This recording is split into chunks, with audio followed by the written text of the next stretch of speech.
I'll keep it on the feet with him. Like, there's the blueprint there to beat him. Max done it, and I everyone underestimates my strike, and everyone thinks I'm just gonna come in and I'm gonna take him down, and I'm not. Like, he had an absolute war with Chandler, and I pieced Chandler up. So I know MMA math doesn't work, but you'll see come Jan 24th when we have a perfect game plan and we finish him with it. Before the upcoming fight between the Paddy Pimblett and Justin Gaethje, Paddy called himself a not normal weirdo who will leave Justin Gaethje scrambling for answers in their interim lightweight title fight at UFC 324. In this video, we will discuss the recent interview that Paddy gave to TNT Sports, in which he talked about his upcoming fight with Justin Gaethje and his technique with which he is planning to take down Justin. So without wasting the time, let's jump into the video.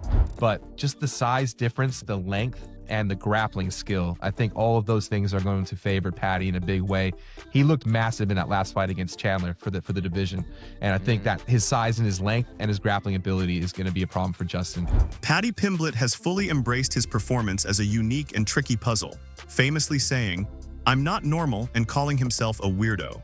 He believes that because he does everything differently, his opponents are forced into a state of funkiness, where their instincts may not serve them as well as they do against more traditional opponents.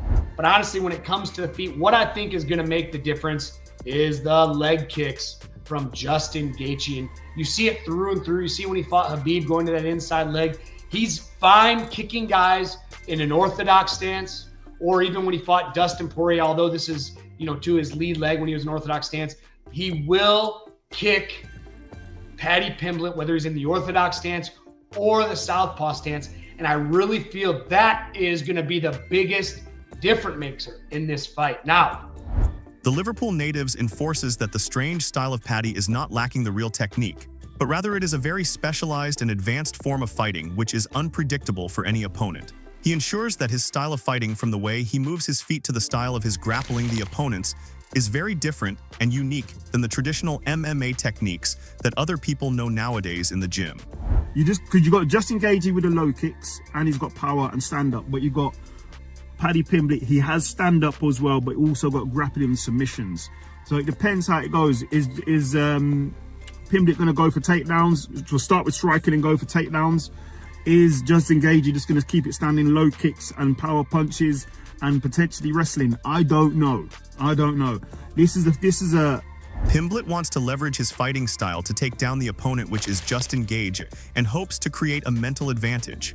This self-described weirdness is what Pimblett believes will be the deciding factor when he faces a more conventional, albeit high-level, striker like Gaethje. Paddy feels that MMA fans take his striking for granted and only believe that he is good at ground-based fights. He also pointed out that people overlook the improvements that he has made during his offensive fights. He has planned to fight Gaethje with strikes, which is a risk, yet he wants to represent himself as a versatile fighter.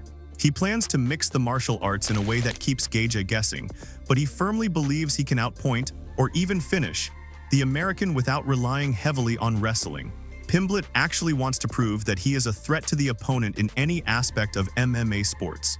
In a move that has surprised some fans, the grappling-focused Pimblett has vowed to keep the fight standing against one of the most feared knockout artists in MMA history. If these guys grapple, it could honestly be an insta-submission. One of those ones where as soon as the fight hits the mat, Paddy subs him. And even ground and pound and lands big elbows and stuff like that. It may even be such a big disparity that Paddy Pimblett can pull guard and triangle choke him from his back. That may be how much of a skill set difference we see on the ground. Despite his famous submission skills, the Baddy wants to show off his striking by taking Gaethje to a stand-up battle.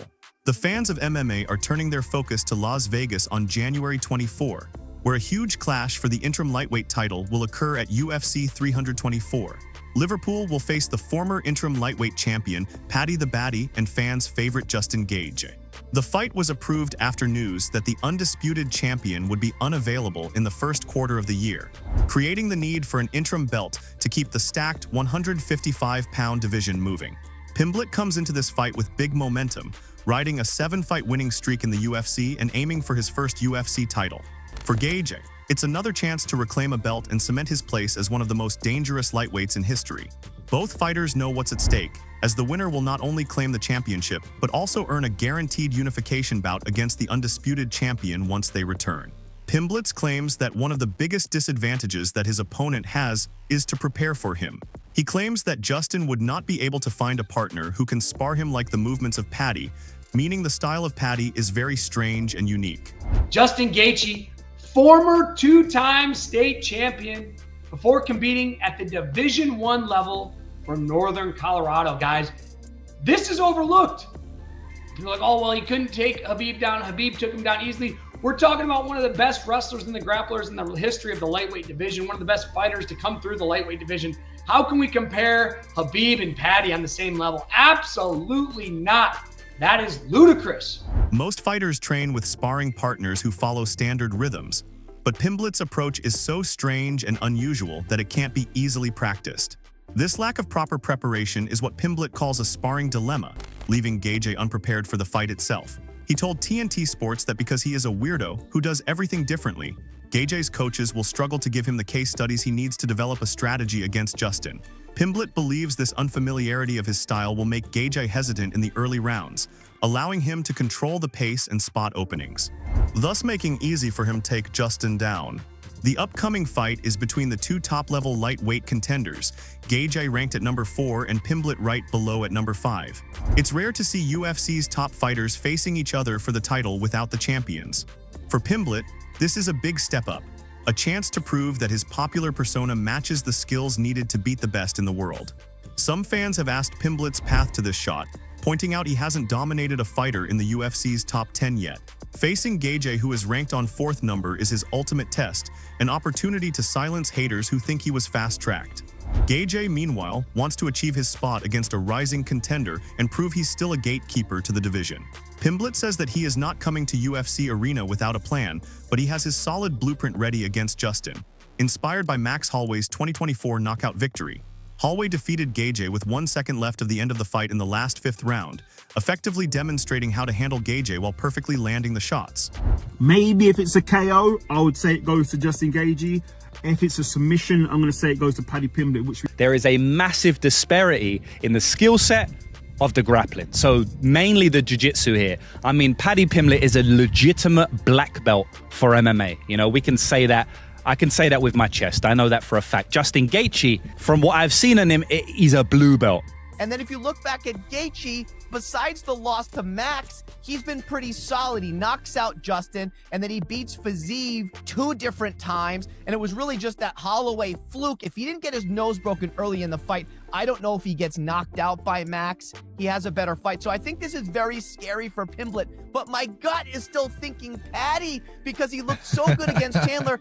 This is, I'm sorry, this is like a 50-50. This is a 50-50 for me. I am not too sure I'm going to come straight at the gate. I'm not too sure who's going to win this one. It's going to be a bit of 50-50 because obviously you have the former lightweight interim champion and BMF Justin Gaethje. He's been in there with wars with everybody, fought everybody, Khabib, Dustin Poirier, Tony Ferguson, Michael Chandler, Fiziev recently, so he's fought everybody. So he's coming off a win against Fiziev. He'll be going against Paddy, the Baddy Pimblett, who's not lost in the UFC. I found out that Justin Gaethje actually came out publicly and said that he has not trained grappling before this fight. So you're talking about 20 wins. You're talking about an extensive MMA career, extensive UFC career, one of the most well-known fighters in UFC, and you've never trained grappling? I mean, I believe him because I've watched him grapple, and it's not pretty. Now, the big issue, and this is kind of the same in a lot of Paddy's fights, is that Paddy isn't a good wrestler. You know, listen, he has some good judo trips. I will say that, right? We see that in multiple fights in his career. He has some decent body. He's quite strong and big for the division, so he has some good body lock takedowns, some good trip takedowns as well. But he's not a very good wrestler. He ain't shooting these singles. He ain't shooting doubles consistently that are athletic enough or fast enough or technical enough to get his opponents down consistently, right? So, and if Paddy wins, it becomes the biggest international super fight in history, maybe, besides Khabib Conor. So I like it. Now, I'm torn here because, man, we haven't seen Paddy tested enough against top 15 guys. I mean, it's really just Chandler, but he did look so good against Chandler. His hands were better than ever, and the grappling was unbelievable, right?